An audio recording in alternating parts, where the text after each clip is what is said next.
देखो अब आगे कोण, कोण के प्रकार में अपन पढ़ चुके थे।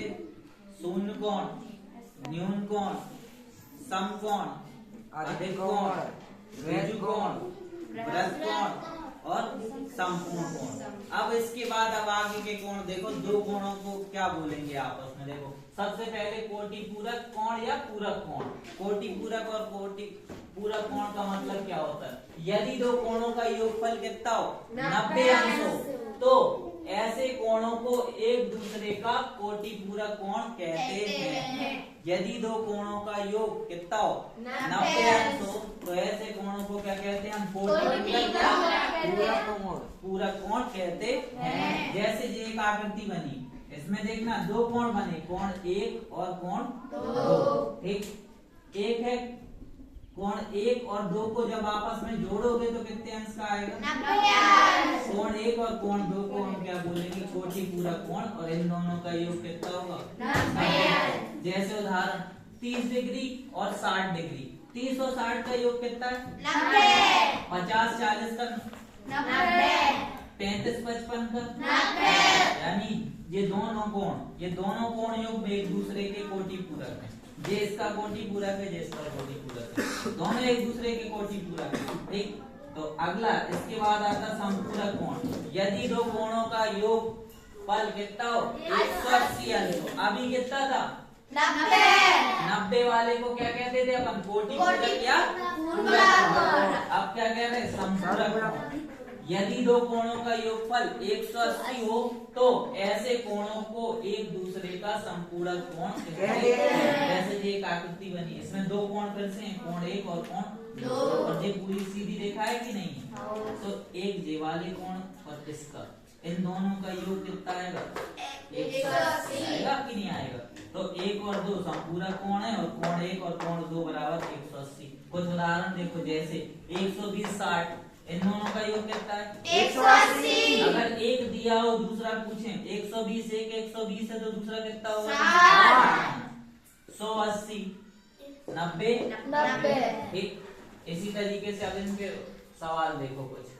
निम्नांकित कोणों में से प्रत्येक कोण का कोटि पूरक लिखिए। एक 20 55 68 और 15 डिग्री। 20 का कोटि पूरक कितना होगा? 70। और इसी तरीके से तुम्हें आगे करने 55 का कितना होगा? 55 कितना होगा? 55 का 35। ठीक है, और 15 का 15 का 75 अंश होगा कि नहीं होगा? इन दोनों का कोटि पूरक कोणों का योग कितना होता है? 90 अंश। इसके बाद निम्नांकित कोणों में से प्रत्येक का संपूर्ण कोण लिखिए। 45 70 120 और 25। 45 अंश का संपूर्ण कोण कितना होगा? 120। इन दोनों का योग कितना आना चाहिए? 180। यानी 180 में से घटा दो, एक 70 है तो दूसरा कितना होगा? 110 होगा कि नहीं होगा? ठीक, इसी तरीके से ये कर लेना। निम्नांकित कोण योग में कौन पूरक और कौन संपूरक है? एक 48 42, 135 45, 160 20, 66 24। अब पहली वाले कितने हैं? इन दोनों का योग कितना आ रहा? 90। तो ये कौन से कोण होंगे? ठीक, इन दोनों का योग कितना आएगा? 180। ये कौन से कोण होंगे? इसी तरीके से ये कौन से होंगे? पूरक कोण। अब देखो आसन्न कोण, अगला कोण। आसन्न कोण से तात्पर्य है कि ऐसे कोणों का योग जिनका एक उभयनिष्ठ शीर्ष हो और एक उभयनिष्ठ भुजा हो। आसन्न कोण से तात्पर्य है कि ऐसे दो कोणों का युग्म जिसका एक उभयनिष्ठ बिंदु, एक ही बिंदु से दोनों कोण बन रहे हो। उभयनिष्ठ का मतलब है एक ही बिंदु से बन रहे दोनों कोण, और एक भुजा कैसी हो? उभयनिष्ठ हो।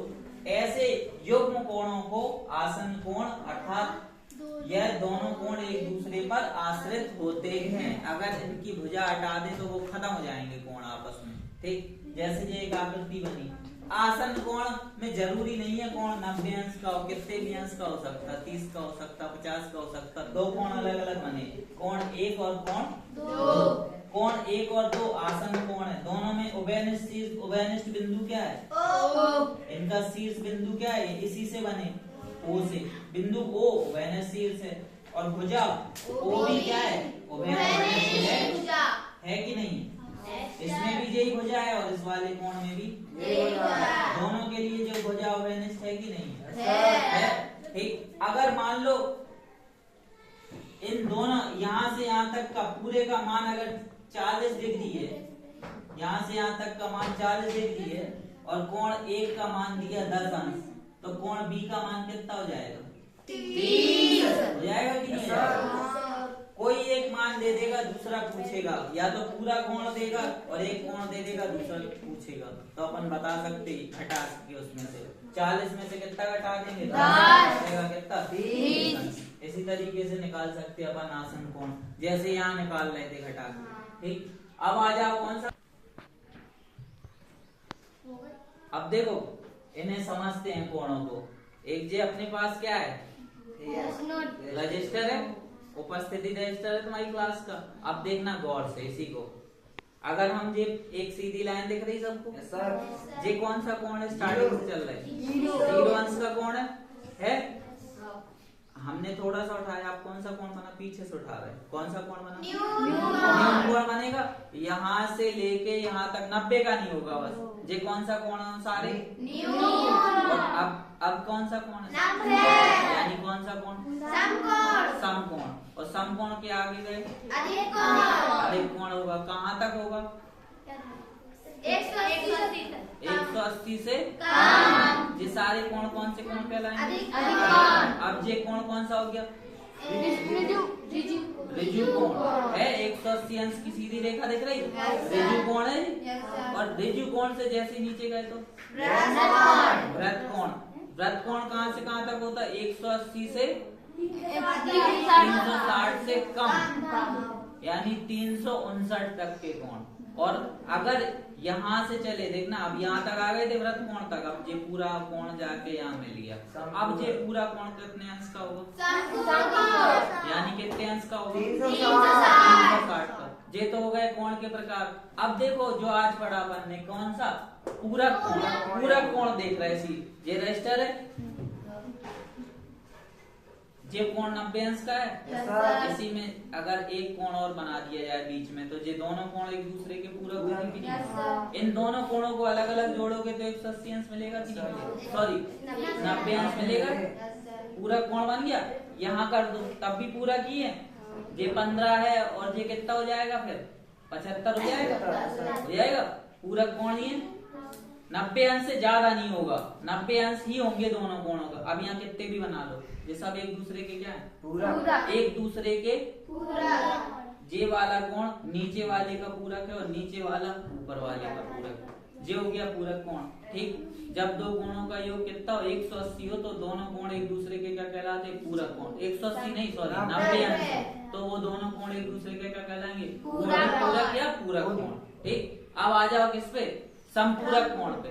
जब दो कोणों का योग, एक ही कोण है भी 180, इसी में से एक कोण बना रहे अपन बीच में से, बन गया। तो ये दोनों कोण एक दूसरे के क्या है? समपूरक कोण। जब यहाँ बना दो, कहीं भी बना दो, तब भी क्या है? समपूरक।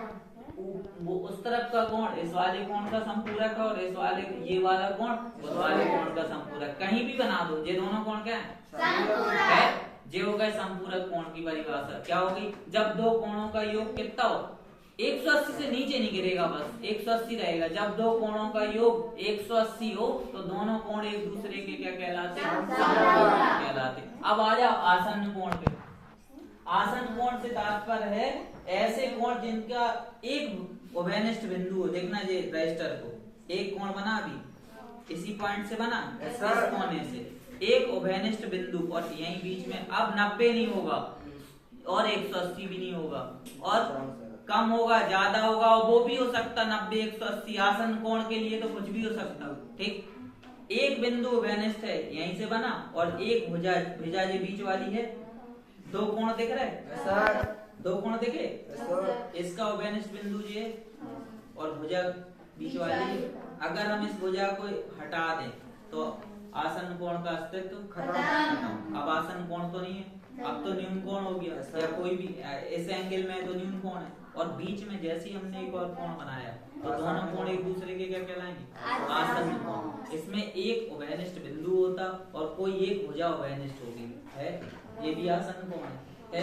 तो यही लिखा, आसन्न कोण से तात्पर्य है कि ऐसे दो कोणों का युग्म जिनका एक उभयनिष्ठ शीर्ष हो और कोई एक भुजा कैसी हो? उभयनिष्ठ हो, ऐसे युग्मों को आसन्न कोण कहते हैं। अर्थात यह दोनों कोण एक दूसरे पर क्या होते? आश्रित होते। अगर हम इसके बीच वाला ये दोनों कोण, ये वाला और ये वाला, इस तरफ वाला और इस तरफ वाला, एक दूसरे पे आश्रित हैं। अगर हम इसकी बीच की उभयनिष्ठ रेखा को हटा दें तो आसन्न कोण खत्म, अस्तित्व समाप्त आसन्न कोण का। तो आसन्न कोण हमेशा एक दूसरे पर आश्रित रहते हैं। इसके बाद देखो अगला कोण, शीर्षाभिमुख कोण।